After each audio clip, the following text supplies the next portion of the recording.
Hey, we are live. We are live. Nice to see everyone.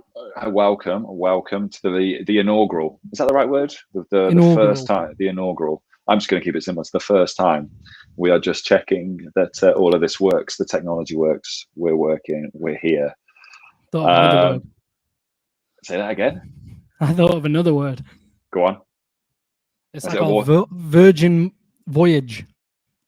Maiden Voyage. Maiden Voyage. Maiden Voyage.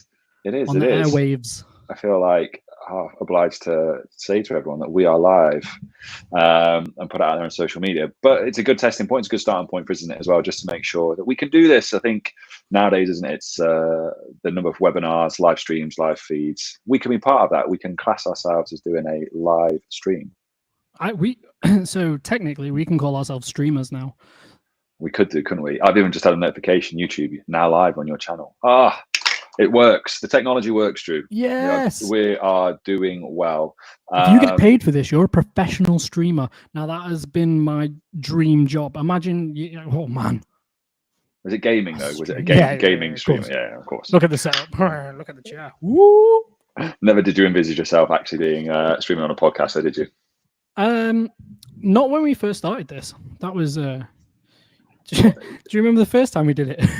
The very first time in the living room. Yes, I do. Someone was talking to me about this the other day. The episode that never aired, and there's a reason for that. We'll keep that for the next live stream. Pilot. Yeah. But the first episode that went out, that was in your spare room with the backdrop. Didn't beat episode 2 in the garden, did it? With the live birds tweeting really. I think a lot of people. The sound people. I thought a lot of people like that. Yeah, but do you know there's those people who, like some people really like that ASMR. ASMR, yeah. I'm going to crinkle some paper and tick, tick, tick, tick, and they do all the, yeah. I can hear it. I don't know. Mine always sounds like some sort of, whisper voices. Right. And there's some people that properly have a they like squeeze out because of it when they hear it. So I imagine that one episode where all the birds were in there, people were like, oh, what's that? It's like whenever you're listening to a song and you hear a siren in the background, I always slow down looking around in the car like, and then it's on the music. And now look at us. It's the sound of the police. And now look where we are. We are. Here we are. We are. Still so welcome. Still at home. I get asked a lot of the times, like, you still in school? I was like, no, this is my backdrop. This is how it is. Set up is my gaff. That's it. So welcome everybody to the Maiden Voyage, the first live stream, the inaugural international classroom kicking off. I've got some big ideas. I'll talk to you about those as we go through. But before we get started, we need to take a moment to thank our sponsor, Smart Technologies, and their support that makes this live stream possible. Smart Technologies is a leading provider of innovative education solutions, transforming classrooms with their cutting-edge interactive displays and software. Now, I've had the pleasure of seeing some of their latest advancements, and it's incredible how they're contributing to the future of education. If you want to check them out, go to smarttech.com for more information on how they can help bring your classroom into the digital age. And once again, thank you, Smart Technologies, for supporting educators and helping us bring the content to our audience. And now we can kick off. A big thank you to Smart. Yes, massive thank you to Smart. Thank you very much, guys. Yeah, it was a big weekend, wasn't it? And we're going to start with that. We were busy men. Got to visit your school for the first time, didn't you? It was the Dubai Teaching Conference on Sunday. How did you find it? Do you know what? I had a really lovely day. And that's how I would like to remember. Like that's the best compliment a northern guy like me can say is that was a lovely day out. It was lovely. It was really nice to meet so many people who were so passionate about education. Obviously, the first thing is people gave up a Sunday. My God, yeah. I am all one for extracurricular activities, doing things. But for me, and I said this to Ashraf, big shout out to Ashraf, the gent from our school that organized it. Ashraf Sharaf, you are very, very, you did well there, buddy. but people giving up a Saturday for something that, it's quite an intense job. I think we have quite an intense job on the old 9 to 5, and it's oh, my dog's just arrived. Hello, come here. Oh, I think you saw a tail, maybe. Bits of it. Live Bits and direct. Tell her to go and watch. Go and watch. Like and subscribe. Tell your friends. No, she's sorting the AC out for me because it's warm in here. Yeah, so we had an amazing day, and to everyone who came out, I think there was over 450 people, 500 people there. Eventually, when we got the leftover lanyards for the people that had signed up and not come, but there was over I think not 700 people, 600 people signed up, and it was great. Massive event. You got to come and see the school. You met the animals. Yes, yeah. That was an impressive feature. In fact, one, the boardroom in itself was pretty vast, which is impressive. And then you kind of peer out the window, and it's like, oh, there's goats here, and there's guinea pigs there, and there's tortoises and turtles there. It's tortoises, koi carp, chickens. Yeah, we like it's nice. It's good. I was more impressed by the names of the animals, by the way. I won't repeat those on here because they are named after our head of secondary and head of primary. They're the goats. So. But focusing themes and highlights, we obviously did a panel together, didn't we? We'll come back to. Yes. Do you manage to nip into any of the workshops or panels that were taking place?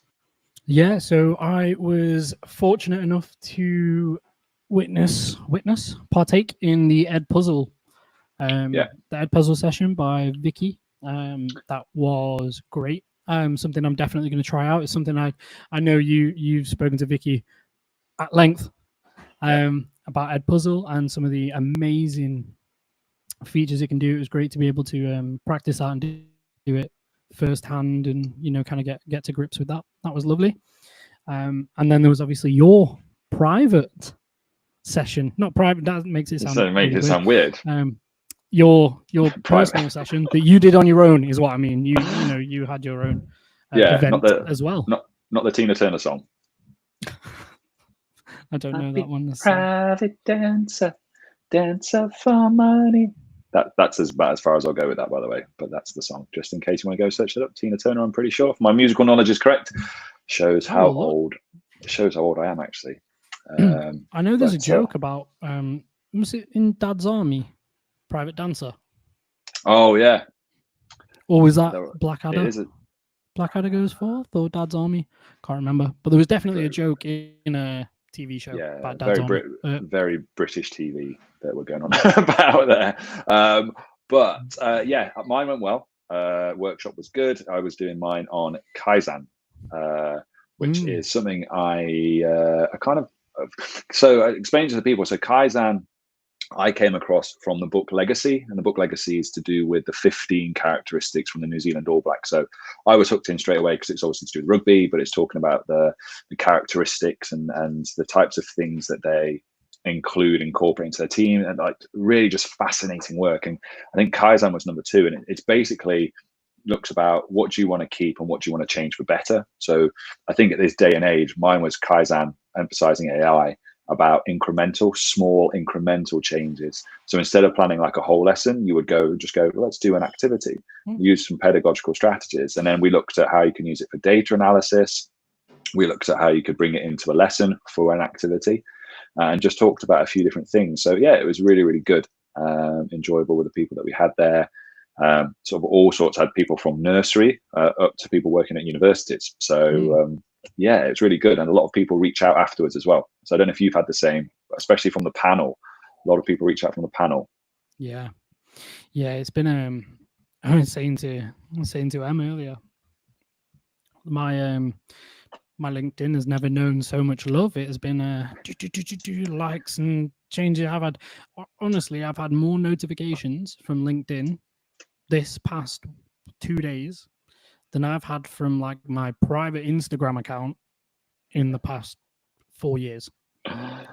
Combined, it has been, It has. Because people seem to really enjoy just being there and talking about things, and it's kind of I think you see the same people in work, and I love my team. I absolutely love the people I work with. It's one of the reasons I work at the school that I do, and I've spoken about this before. And the team you work with makes or breaks your experience as a teacher.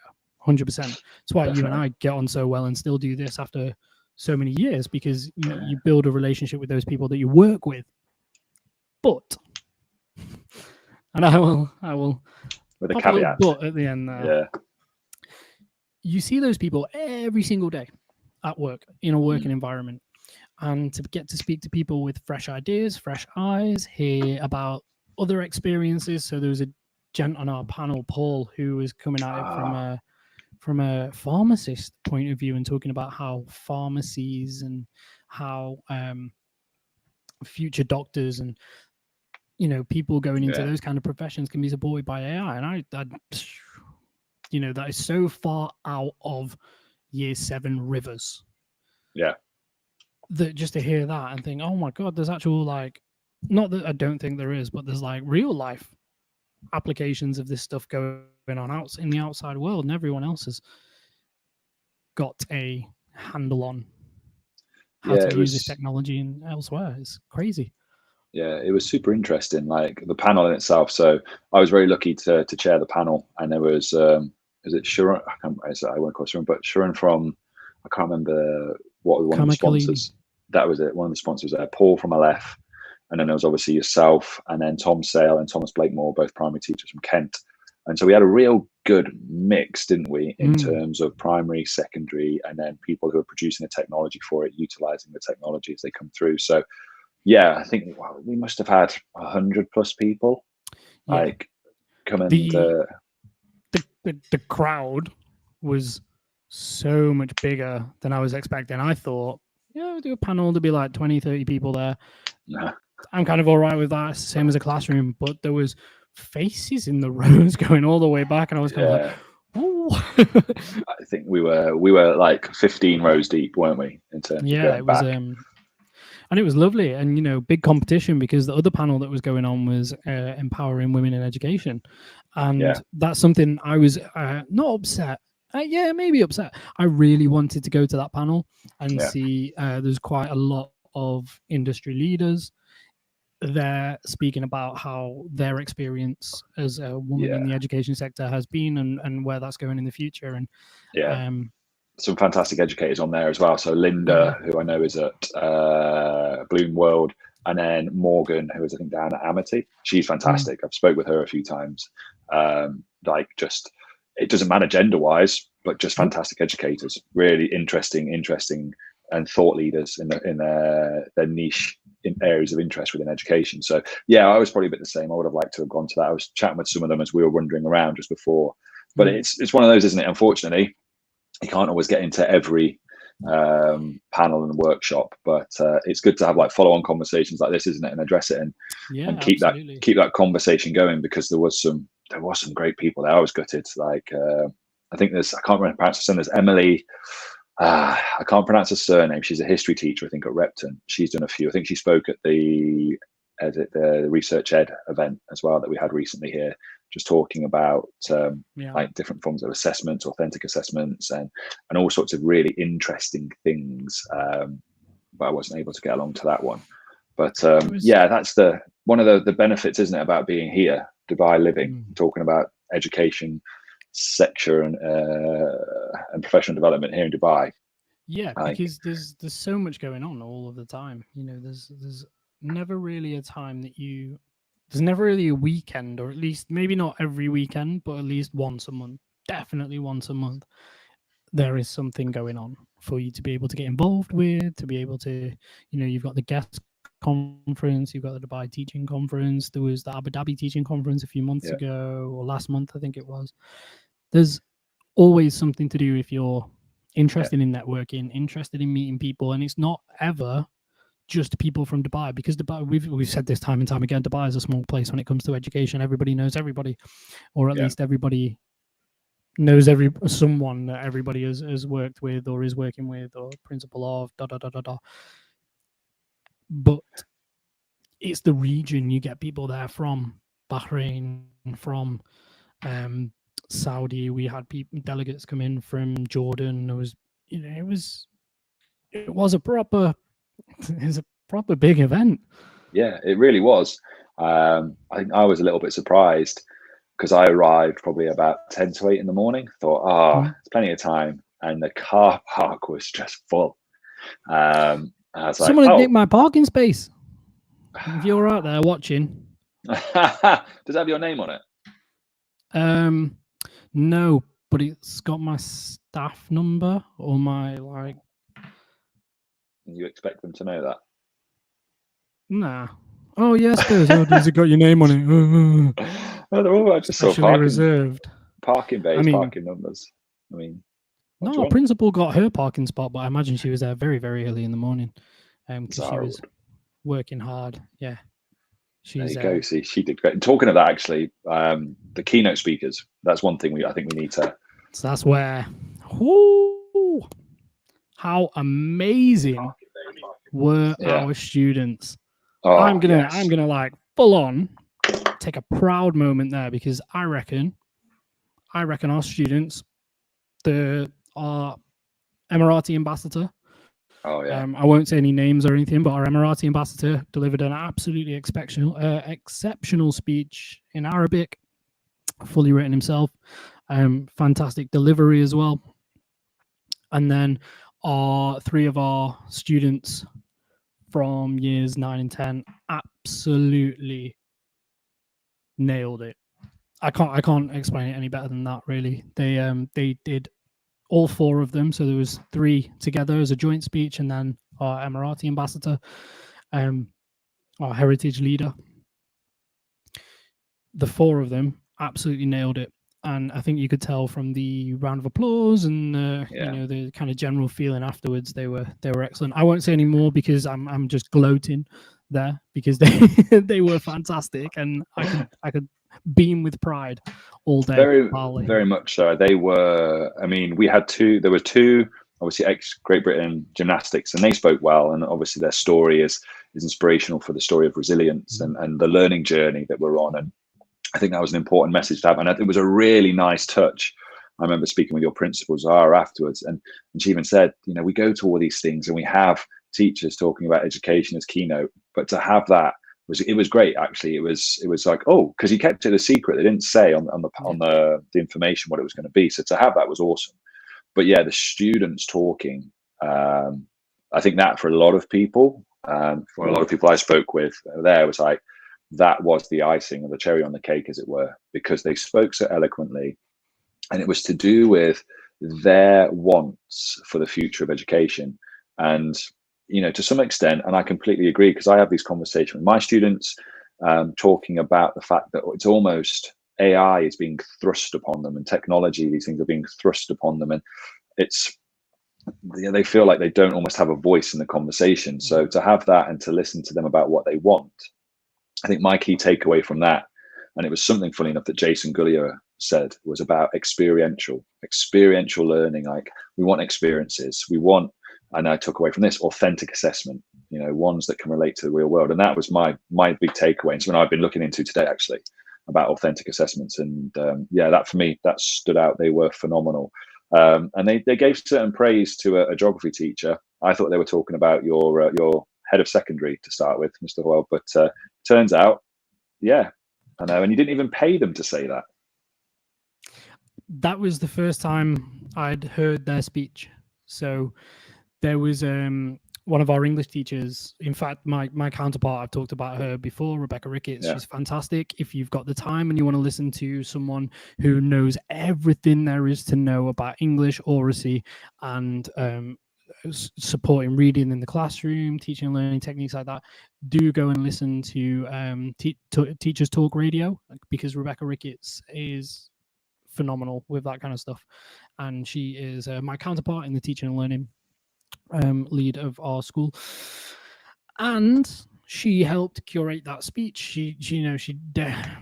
The girls are scholars. The girls that we're talking about, they are World Scholars Cup delegates. They are fantastic. They've been to 2 of them have been to, in fact, I think all 3 have been to Eton and New York, and yeah, they've competed globally. They are fantastic scholars, great advocates for the school, but they have been coached by Rebecca, very much so. But that speech was supported by Rebecca, so congratulations to you, because that was phenomenal as well. The delivery, absolutely epic, and the as I say, I'd not heard it. I kind of didn't want to, because I wanted to be there, and no word of a lie, I don't know if you could see where I was stood. I was stood right at the very back in the kind of helping people find their seats and do a little bit of tech support and things like that, just helping out as and when I could. When that speech was on, I was beaming with pride. I'm pretty sure I had a little tear in my eye and a goosebumps. It was because I got a little shout out, but well, they didn't name you, did they? They didn't name you per se. They kept it modest. But the geography counterpart was a nice touch. It was a nice touch. So, well, let's move on from that, because again, I think we could spend the whole flipping time talking about that. It was a big day and a very successful day. And congratulations to Safa, Ashraf, and the community, the Dubai teaching community as a whole, that came together to make it a successful day. And as obviously we're going to continue this conversation, but lots of different things, trends, news taking place in education at the moment, isn't there? And I don't want to go on about AI. I feel like talk about people just kind of have labeled me with that. Let's move past that. Let's I'm about more things. We're about more things than that. And so let's dig into teacher well-being. I did a newsletter about this recently, actually, as well. But that's, I think, something that's coming more and more to the forefront now, isn't it? In terms of, it's always been there, but I just think there's so much more going on about it. Yeah, I absolutely agree. Well-being is one of the most, I think previously teacher well-being was kind of pushed to the side, and it was like, well, you're a teacher, you get all the holidays, so you should work till 10 o'clock at night marking your books.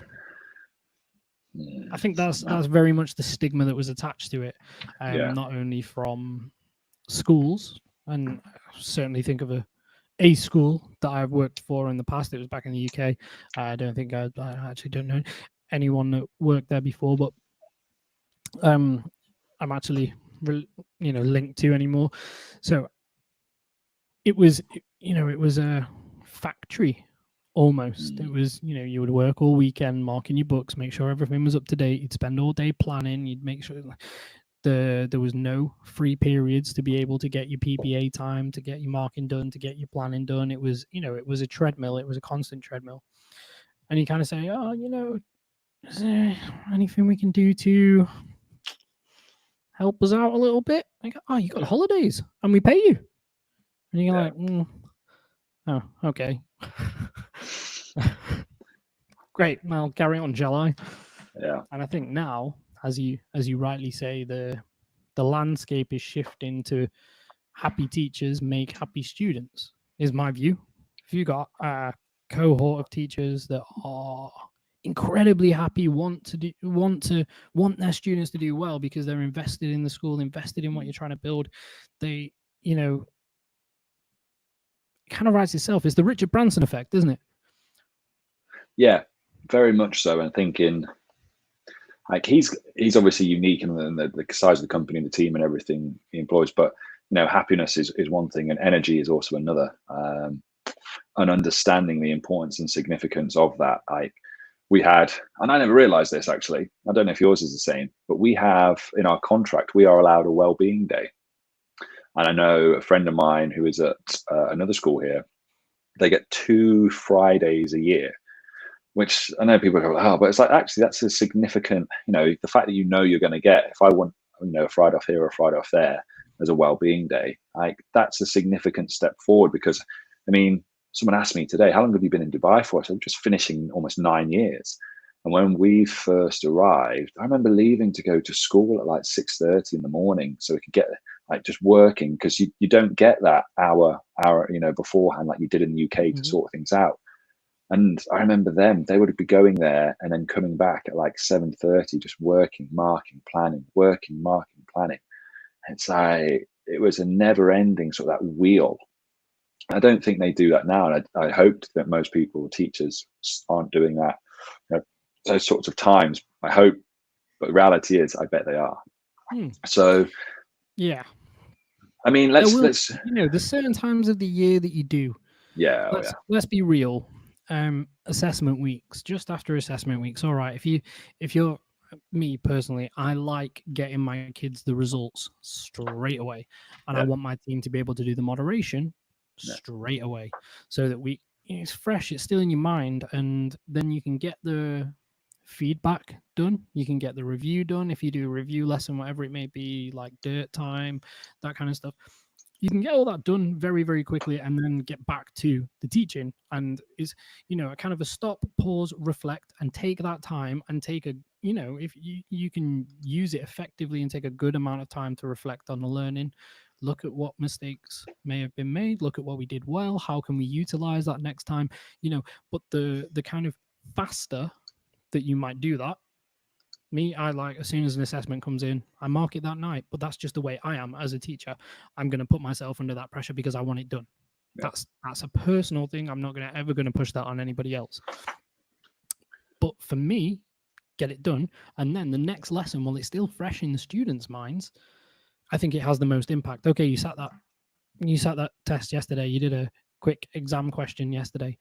I marked it last night. Here's the feedback. The students kind of respect you for that. One. Yeah. But then, it's kind of instilling a good. It's a difficult one because sword. Yeah. Because then what you do is you place an expectation on yourself where they then go, oh well, every lesson, every test should be marked then, and also it's that, oh, what about the pressure you put on other staff? Because I don't mark like that. I'm like, no, I'll take my time with it, or we kind of say a week, and so it's difficult, isn't it? It's those boundaries. I think it's important that schools have boundaries. Oh, absolutely. And I think if you've got something in place to say a week, I think a week is more than enough time for decent, definitely. If it's a question, it might take me a night. It all depends on what's going on as well. I'd like to aim for the next lesson, but I don't teach a core subject, so I don't see my students every single day. So 99% of the time, I'm not going to see them the next day. So I've got at least 2 or 3 days. Like you say, it does put that. I would never want to put that pressure on other people and say, oh, Mr. Such and Such takes ages to mark, and Miss whatever marks them in the night. Yeah. Oh yeah, my counterpart for the science is like that. She knows who she is. She loves it. She's like, if I've not marked something in about 3 days, she'll just come and take it off me. I'm like, what are you doing? It's like, I just want to get it. I want the kids. I want this. But, it's important that everyone has those boundaries because everyone's living different lives. And it's important we talk about this because obviously last week was Mental Health Awareness Week, wasn't it? Exactly. And there are 2 things that I think you and I do a lot of that helps kind of keep us mentally fresh and avoid that burnout. And that is movement.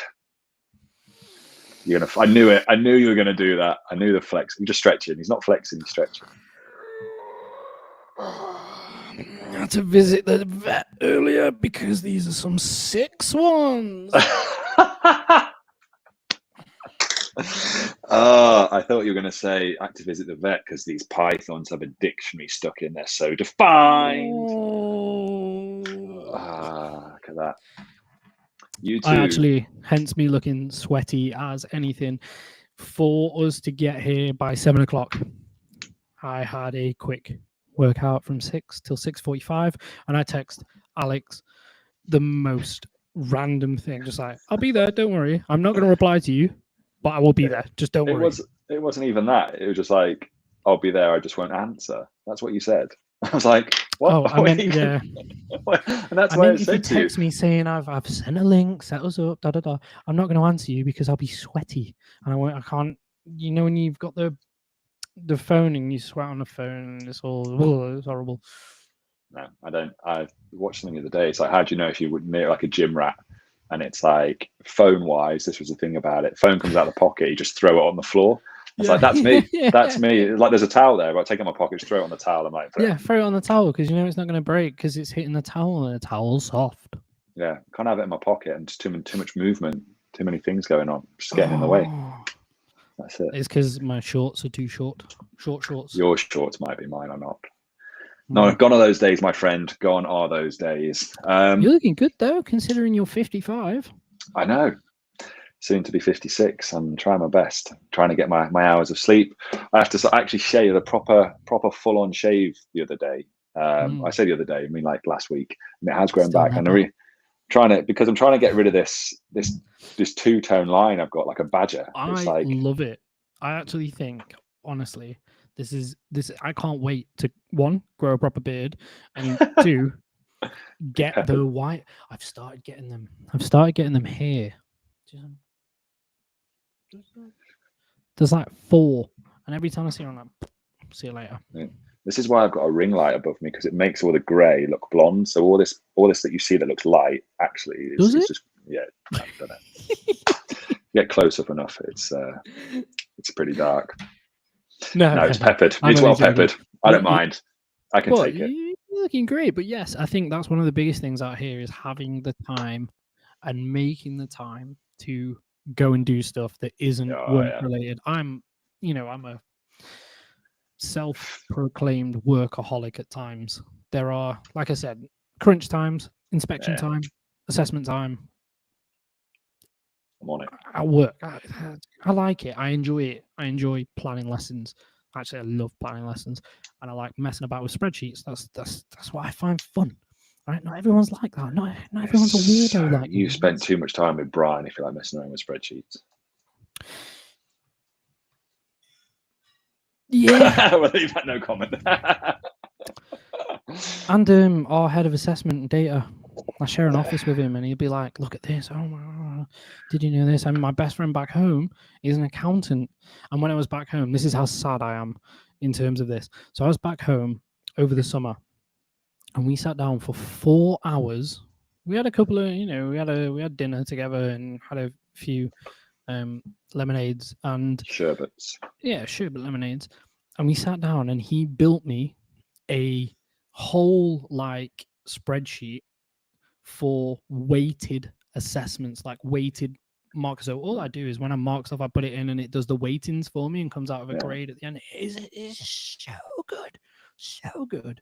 And you sent me a spreadsheet that was really good as well, with the target reports and comment reports and things. And I adapted that and had a little play. Like, you can't pretend that that's not a little bit fun. Oh, it is. I do. When it works, when it comes together, it's like Hannibal from the 80s. I love it when a plan comes together. It's that. Yes. When it works, it's great. When it's when there's an error, when you spend about 5 minutes putting in, your formula, and then you hit return and the high expectation, and you kind of just see that error, blah blah blah blah, and you're like, but that's then the fun. That's the fun part of going in to solve the problem. Fixing it. Exactly. So when it comes to that, absolutely workaholic. Like I enjoy that stuff. But when it comes to the weekends, and this is why, this being on a Sunday, I'm so appreciative of everybody who actually showed up on a Sunday, because Sundays to me, Sunday is like my day. That's the day I actually don't do any work on a Sunday. If I'm going to do work over the weekend, I'll do it on the Saturday morning. And I think there's I don't know if that's a little backwards to what most teachers tend to do, because you get like, I'll sit down on my laptop, get ready for Monday morning. Yeah. On the Sunday night, I like to have my Sunday with the dog on the couch. We go out for breakfast or something. We go to the gym. We go and do glutes. In it, she's listening in from over there, and we go and do a glutes workout together. Sunday bum day. Is that what it is? Huh? Breakfast and glutes. She said breakfast and glutes. Alex said Sunday bum day. She went, no, I don't like that. Sunday run day. Oh, okay. She's running as well. Yeah, that's another story. I went straight from the conference to the doctors. I told you I was going to the doctors, didn't I? No. Okay. Well, I went to see a surgeon. No, I can't run. My ankle. So I went to see a surgeon. A friend of mine is a physio at this clinic, and so he was like, "Come along." Is this from when it swelled up? My ankle's always swollen. Yeah, my ankle because I suffered for the geekiness a compound fracture dislocation, which is when basically the ankle sits on a joint, and then I was playing rugby, and someone slid into the back of me, and so free science lesson as well. Yeah, is it kind of the callus or calcus or whatever it is? And so they slid into the back of me. My foot went forward. No, my leg went forward and my foot went backwards. And by doing that, the ankle, the tibia at the front, like came out. Eduardo from Arsenal a few years ago when he got floppy. Yeah, just like that. So leg. the big shin bone at the front came out, and the smaller bone along the side fractured. So I have a metal plate and a piece of wire going through both bones, holding it together.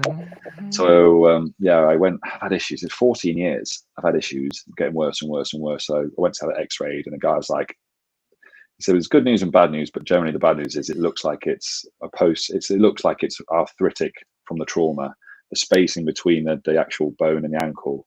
So, it's the cartilage has basically just been worn down to almost nothing. So I need to go and get a CT scan before they decide on what they can do, whether I need to have injections or surgery to get it sorted.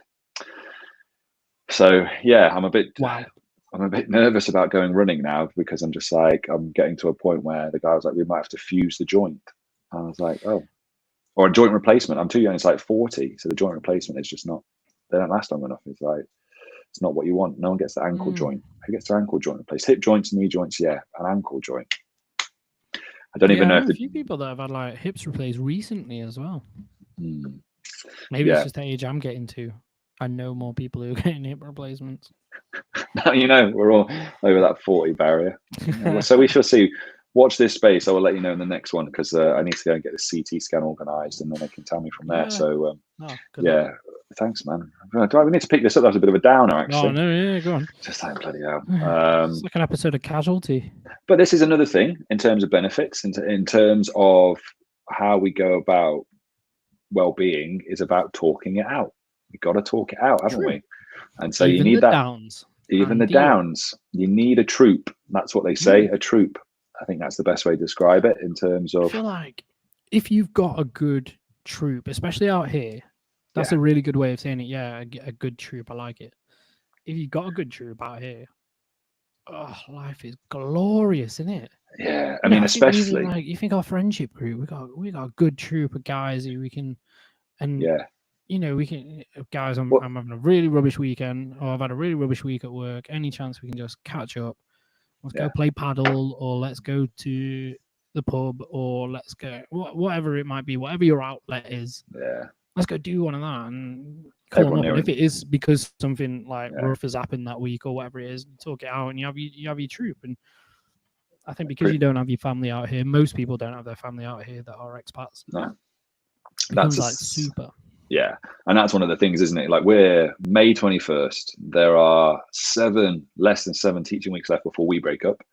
And then there's going to be a host of people descending. I mean, there's still a few jobs. People are still getting appointed now, and you see different things going on and people are looking. But, there's going to be, as always, come August, I think it's like the second week of August. Term starts a bit early, but there's going to be a mass amount of people descending onto the country, into the UAE.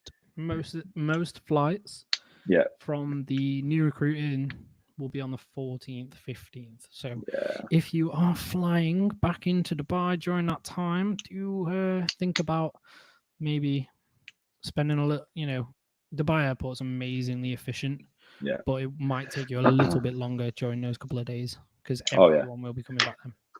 Yeah, but the significance of that is, like, get yourself a troop. I think when we moved out at a similar time, didn't we? Like, there wasn't the social media connection. The social media connection now is much bigger. Like Tom Blakemore, who obviously we were on the panel with. I was going to mention. He does a phenomenal, he's got obviously the book or work pack that he has to help with that, and then he's got a Facebook group as well for new teachers coming in. Like, super, super good. So things like that, just one example. Your schools might set up, I think, different groups and WhatsApp groups. I think I'm on the WhatsApp group for my new school coming in. And I would say take advantage of it. If you're coming in with young kids, as many coffee mornings, play dates, near enough any area that you live in will have some sort of Facebook group. Like, I know where I'm in the Springs, there's a Facebook group, and chatting. People are like, oh, I've got like a 6-year-old. Is anyone here got a similar age, want to play date? Like, because everyone either all the time, they're either on the group I'm in for our local area. Yeah, they're either in the same situation or have been in that situation. So I think anything you can do to get yourself that troop, especially in the first 2 years, because it's the hardest. I think that period of time, we've seen people, haven't we, that come and either, you know, have struggled through it or just be like, no, 2 years, it's not for me, and have gone.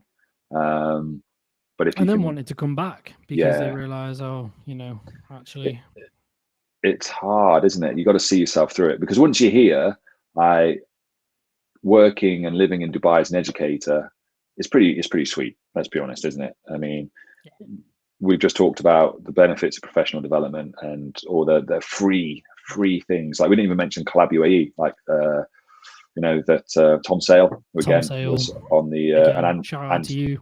He was great. Andy Price do that, and they've got one coming up soon, actually. So watch this space, because I think it's very exciting. But, you know, go along to these free, and it is going to be like, okay, if it's my time, it might be a Friday afternoon, it could be that. But just the networking, like you just said, didn't you, when we were off, like how you're linked in from just from being at that conference, meeting people, you know, helps when the big dogs are tagging you and stuff. That's what it is, my friend. Thanks, Mr. Blakemore. Thank you, Mr. Gray. But I'm not even going to deny it. I'm not even going to deny like, it's like someone. This is my. It's not even a humble brag. This is my showboat. I was walking around with Tom, and we were walking up the stairs, just having a conversation. And some woman was walking down, and I thought she was kind of double taken. I thought she was going to go to him, because obviously social media wise, he's everywhere. And he does a phenomenal thing. And she didn't. She went to me and went, "I follow you," to me. And in my head, I was like, "Oh, you know, that was social." Well, I don't know if I ever told you about them. I don't know if I should, whether I'm allowed to say this or not. It's live, Drew. Basically, pardon? Yeah. It's live. Basically, someone in a conversation mentioned one of your, and I don't know if she knew me or he knew me. See, tricky. They. I don't know if they knew who I was and knew that I knew you, but someone who was talking to me and said that they did one of your courses. I think I have mentioned this to you before, actually. Yeah, you mentioned this to me. They did one of your courses, and I was kind of like, they mentioned you by name and said, "Oh, you know, I've done one of Alex Gray's PD courses," and I was like, "Oh, really?" Should be like, "How was it? Was it terrible?" Yeah, but they said it was absolutely fantastic. They said it was like really, you know. So for anyone listening who doesn't already know, Alex does have deep teaching, does have some amazing AI courses, and I was lucky enough to get a freebie. And it was really, it's not just saying this is actually really good. I remember you telling me that you hated, you almost disgusted when you said, I was fuming. It was actually quite useful. This is very useful. Yeah, and that's what we're trying to expand. We transitioned deep teaching, gone to deep professional now. Just trying to cover the bases. And funny enough, I am, because the other thing talking about this is like doing a talk tomorrow. Get to go off to the inclusion. There's an inclusion conference, Optimus, I think it is. Oh, what a great name as well. I'm sure it's Optimus. Got this inclusion conference tomorrow. Nice thing to go back to what we were talking about earlier is the trends in education at the minute. So we mentioned teacher well-being, and then I think the biggest trend now, as you're saying, is inclusivity within the teaching world. And Optimus, great name. I'll let you carry on. Sorry. I think it's that, but I need to check. I need to check it actually. There is a 2-day inclusion conference. I think one is inclusion tomorrow. I'm just scrolling through. I wanted to find it, and then the Thursday is, I can't find it. There we go. Let me know in 30 seconds if you can hear the TV. Optimus. Imagine that. The name is Optimus Education. So so inclusion day and well-being. So inclusion day tomorrow is I'm speaking at, which is supportive technologies. So just talking mainly about AI, the use of leveraging AI to help with, I'm going to go with it from a teacher's perspective, how you can then use that with, let's say, your support staff, whatever it may be, to create. And then from a student's perspective, I've got a nice little bit of kit. Shout out to Mindjoy. I love Mindjoy. Gabby and David, who is David Morgan. I think it is a great trainer. If you don't follow him on LinkedIn, and Gabby Immelman, Mindjoy, just showing off about Mindjoy tomorrow as well, how we can use that. So I get to do a bit of a get to do a bit of a keynote to those guys. So I'm really looking forward to it. And that, yeah, it's right that like this idea of technology now with inclusivity and adaptability. I was saying to one of our assistant heads today, the reality is, in my opinion, there's no excuse not to have an outstanding lesson plan. I'm not saying you're going to be able to deliver outstanding lessons, because I still think that takes, pedagogical knowledge. It takes subject knowledge, and knowledge of the and kids. yeah, and it needs to have a flow, because you need to be able to answer questions, and if something happens, and be able to, react and adapt yourself. But there should be no excuse for anyone to produce anything other than an outstanding lesson plan, simply because of this technology is phenomenal at ideating and creating. Like you guys, and you've openly said you are a Rosenshine principal school.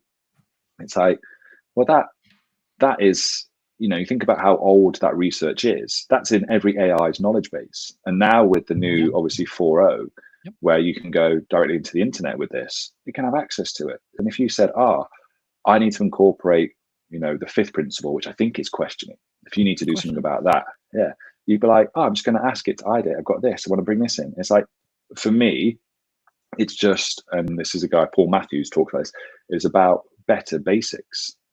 Lesson planning.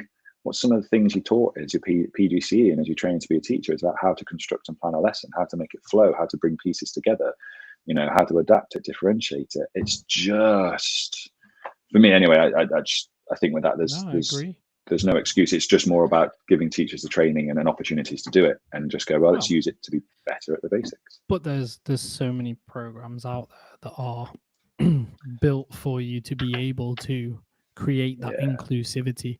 And okay, the structures are in place for you, and things, everyone's human, things, as you say, might go haywire during the lesson, but if the bones are there, differentiated worksheets, whatever it may be, differentiated reading tasks that look exactly like, I've been using, I know I bang on about this, I've been using Diffit. Oh man, Diffit is just so good for everything. I introduced it to a teacher at school, and she actually messaged me yesterday, just like, thank you so much for sharing this. I know it sounds like nerdy chat. She said, thank you so much for sharing Diffit, because I've used it to create my assessments with so we are looking at creating more supportive, kind of almost foundation papers for students in years 7, 8, and 9. And I think but it things takes like next to no time to do now. It's the barrier previously was the amount of time it took to go through, rewrite questions, put scaffolds in, whatever it may be. But now it can be done for you. So why aren't we doing that? I'm just looking at it now. It's that, isn't it? And it's a great entryway into it, because of what I'm going to say, the three powerhouses really of AI being ChatGPT, Claude, and Gemini. And there are others out there, but those are the large language models that the majority of people are using. And there's others, but I mean, I started my presentation, my workshop, with just an image of all the different applications and things that were available, and that probably didn't even scratch the surface. That's the bit I did see. Oh yeah, you Tom him in, didn't you? And it's like, that's just overwhelming. And you couple that with this disruption. It's like, every educator and maybe school leader and administrator and even students are just like, I'm a bit concerned about this. Even the kids who spoke, they were like, we don't just want this. We don't just want that shoved at us. We want things that are still good, things that still work. Like, you got a really good lesson there, Drew. What parts do you want to keep? Is there anything you think you want to change? And then you could go to this. You could go to these websites. It's an easy entry. Until you really upskill yourself or are comfortable, confident, and competent on the major. Let's say I wouldn't use this, like, not necessarily, because I feel like I can get what I want out of ChatGPT or Claude or Gemini by doing that. But that's because I probably use it all the time. I'm confident. I'm competent. I've probably put myself, but at the forefront of people knowing. But we've had these conversations, and we've spoke with loads of teachers, and even the guys on the panel said, like, there's still a high percentage of educators that don't use it. and that's still okay. Don't get me wrong. Don't get like that's okay. But we need to realize is that as I think it was Amanda Bickerstaff put it out on LinkedIn the other day and was talking about, I think it was a LinkedIn with Microsoft post regarding like statistics and jobs of the future and skills. We'll come on to skills, but it was like the jobs of the future for these students coming through. It's like 60% of them or something like that, maybe higher. These early entry jobs and what's going to be recruited is going to be based on students' ability to use AI or have the skills to leverage it within those roles. So it's a challenging one for educators and leaders at the moment, isn't it? Because we've got this technology, but one of the things that we kind of come back to is skills.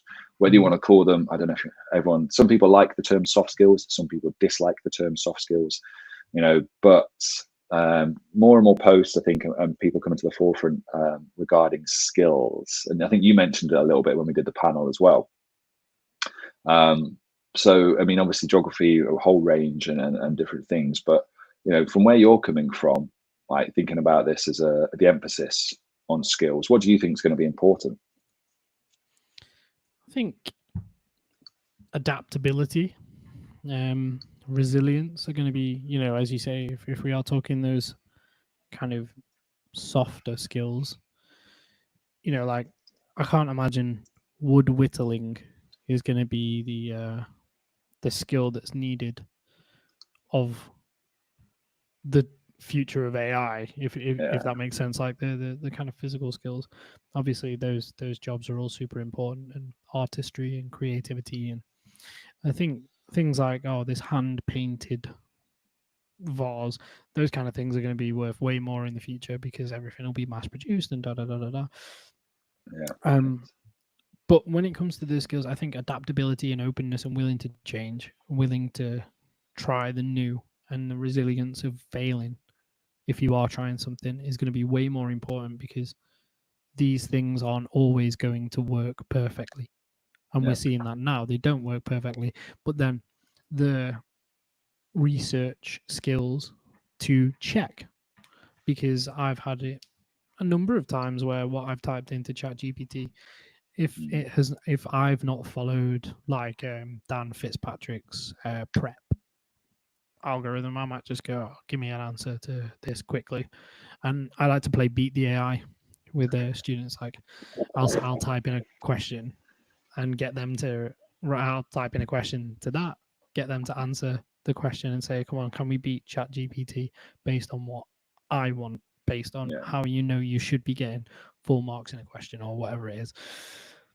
And I'll type the question in and it comes back, and sometimes it gets it wrong, or not wrong, but kind of misses the point. And then a student might think, oh, that's right though, blah, blah, blah. And you're kind of like, well, let's do a little bit more research into it. Let's go and read the National Geographic. Let's go and read this, and let's just see whether, because the question I've typed in might not be accurate or want accurate information. One of the biggest things that I do all the time now, if I'm ever using it, is one that Dan, I was at a conference where Dan was speaking, and he said, type in something emotive.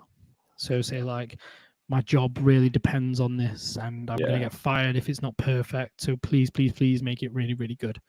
I use that all the time. That's like a stable go-to, and it usually gives me something, pretty good. Yeah, I found that myself, and there's a few other like thought leaders in this field who say like flatter it and speak nicely to it and tell it what a great job it's doing and all these different things, and it does seem to have that impact on it. I mean, I had a guy, Leo Thompson, on the podcast a couple of weeks ago, and we were talking about this, and he mentioned the work of Michael Fullan. I'm just making sure I've got it here, and he was kind of like this guy about the 6 C's type of thing. So I think I know the name Michael Fuller. Fullan, Fullan. No. Yeah, Michael Fullan. So he was like the strong public educator. So prepares in the 21st century and fosters social cohesion. So known as the 6 C's: character, citizenship, collaboration, communication, creativity, and critical thinking. Basically, I said new pedagogies to revamp teaching and learning environments. So it's really interesting because there's obviously character that comes into this. I did a little bit of deeper digging into it. Personal qualities, values, and ethical behavior. So it's traits such as resilience, confidence, consideration, respect towards others, good manners, courtesy, positive character traits. That is quite an interesting one, isn't it? Like, and for me, as someone, I'm looking to develop a curriculum within sixth form next year, and how we bring it in. It's almost very IB-esque for those people who've taught it about, obviously, the learner profile. And we see some schools that try and integrate it, but actually it doesn't sit within a curriculum. It kind of sits on top and is sometimes talked about and isn't. But actually what we're seeing now more and more, and as you've mentioned, and more people are talking about it, is the importance and relevance of developing these skills within students. And again, it ties this idea of authentic assessment. I'll tell you what you need to read, mate. This bad boy. Fear is the Mind Killer. Oh. All right. Everything you just described there. In that. Got too excited. Oh. So everything that you were just talking about there, is kind of they've the James Mannion and Kate McAllister, Fear is the Mind Killer, in their book. Essentially, they're trying to build this curriculum that is based off trying things and being a little more, I've actually only read the introduction so far, but it is something that we are reading as a leadership team, and it's nice. It's actually a really easy read. I'm kind of getting through it. Lots of pictures for you. I'm just coloring them in. And so far, so good. It's kind of, developing these skills, character, resilience, and kind of encouraging this, but it stems from 3 parts. And there's, if I can remember them, metacognition, oracy, and I cannot for the life of me remember the other one. What's it called? Fear is the Mind Killer. Yeah, no, it's quite difficult to. I only arrived on Sunday afternoon, so after that event, I sat and read the introduction. It's the 3 main That's areas. a quote from June. Self-regulation. I must not fear. Fear is the mind killer. Fear is the little death that brings total obliteration. Yeah, so it's a quote from June. Film, by the way. So that's the first thing that came up. A quote from June. Fear is the mind killer. Yeah. So, yeah. Who's it? It's Kate McAllister and James Mannion. It's good. I'll lend it to you when I'm finished. Oh yeah. No, it just wants to talk about June. They know. We'll come back to that another time. Yeah, it's difficult to find, but it is about. What a highbrow episode. We've gone from different research, we've gone from book recommendations, people that you should follow and learn from on LinkedIn and different social media platforms. This is relatively highbrow for us, I think. We talked about social well-being, social emotional well-being of educators. Being jacked. Yeah, that's it. Natural. I kept it lowbrow, don't you worry. Yeah, that's it. You got the guns out. That's my role. No, you do yourself a disservice there. You're very well articulated and knowledgeable, Mr. Owen. Thank you. You're welcome. You are welcome. See, plaudits. No, just from the bottom of my heart. It's important that you give credit where credit's due. The small wins, as it were. That's one of the things for how you build people up. That's what we say to kids. You should build people up and not knock them down. Try and say that to the girls. Yeah. Talk about building bridges and relationships. It's important. It's very important. So kind of brings us full circle, doesn't it? I think it does. And I think was the theme of the weekend. And it was, and it definitely did. It generates relationships and brings people closer to one another, which is what we want in education. We want those bridges for collaboration, cooperation, and helping each other solve problems. And if you do have any problems, we are here to help. You can reach out to us. Obviously, this is our first inaugural maiden live voyage into live streaming. And I think from the scenes things, it's gone pretty well. I'm not going to give you the statistics, but if you have tuned in for the live episode, we hope you've enjoyed it. If you do have any follow-up questions, you can still leave them in the comments for the episode. We will get back to you. You can find us on LinkedIn. Drew Owen and Alex Gray. You can find the International Classroom podcast on Instagram. You can find it on TikTok, Spotify, Apple Podcasts, Amazon Music. Wherever you download your podcasts from. Wherever you get it from, we are there. And spread the word. We would love to hear from you. and any questions you have, or any because comments. podcasts live and die by word of mouth. That's a line from a podcast I'm listening to at the minute. They are absolutely, it's a D&D podcast. You know, so again, not everyone's cup of tea, but I like it. Is it a gaming podcast? So Dungeons and Dragons, so tabletop gaming. Yeah. Oh, there you go. If you want to reach out, and just it's like a live action play. If anyone likes Dungeons and Dragons and wants to hit you up. But as I say, podcasts live and die by word of mouth. So you know, do spread the word. Do indeed spread the word. But for now, guys, it has been an absolute pleasure having you with us on this episode. We hope you've enjoyed it. If you have, hit that like button. If you are new to the channel, you know, hit the subscribe button. We would love to have you and take you along on the journey. We have lots more interesting things to talk about. With the remaining 7 weeks, you know, we can talk about the fantastic summer holidays and then the term and all these different things. But for now, can't wait. But for now, Mr. Owen, thank you ever so much. Enjoy the rest of your evening and the rest of the week. You too. And we shall speak soon. I will see you very soon.